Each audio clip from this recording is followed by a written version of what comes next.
రెడ్డిని అరెస్ట్ చేయడం తోటే ఈ ఈ సమస్య కొలుక్కొచ్చేద్దా ఫైనల్ గా? ఏం లేదు, ఇప్పుడు కొంతమంది జగన్ జైల్లో ఉన్నారు కదా, వాళ్ళందరికీ బెయిల్ వచ్చేసే పరిస్థితి వస్తుంది రేపో మాపో. వాళ్ళకి బెయిల్ రాకుండా చెయ్యాలంటే మిథున్ రెడ్డిని ఇప్పుడు చెవిరెడ్డికి కూడా పెట్టారట.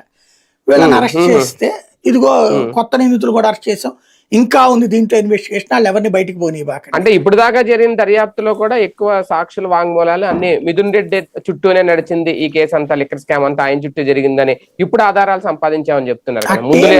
బేసిక్ గా ప్రతి ఒక్కళ్ళ దాని మీద కూడా ఇప్పుడు ఫర్ ఎగ్జాంపుల్ ఆయన ఎవరినో పంపించేశారు ముందు కొన్ని రోజుల పాటు ఆపి, ఆ మద్యానికి సంబంధించినటువంటి కార్పొరేషన్ హెడ్ ఒక అతని కేంద్ర ప్రభుత్వ శాఖలకు వెళ్ళాలంటే వీళ్ళు చెప్పినట్టు రాయిపించుకున్నారు, వీళ్ళు చెప్పినట్టు వీడియోలు కొన్ని రోజుల పాటు ఏడిపించారు.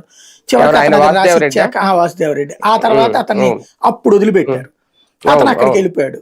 అతని స్టేట్మెంట్ల ఆధారంగా ఇప్పుడు ఒక్కొక్కళ్ళని ఇప్పుడు ఏం చేస్తున్నారు, ఆ గన్మెన్లతో స్టేట్మెంట్లు, వీళ్ళ దగ్గర పిఎల్తో స్టేట్మెంట్లు.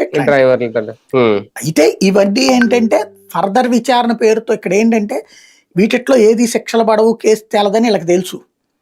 కాకపోతే వీళ్ళ ఉద్దేశం ఏంటంటే కొన్ని రోజులైనా వీళ్ళని జైల్లో పెడితే అప్పుడు వైసీపీలో ఇంకో అంటే పెద్దోళ్ళనే లోపలేసినప్పుడు కిందోడికి భయం ఉంటది కదా, కార్యకర్తలు బయటికి రావడానికి వణుకుతారు కదా, చిన్న నాయకులు వణుకుతారు కదా.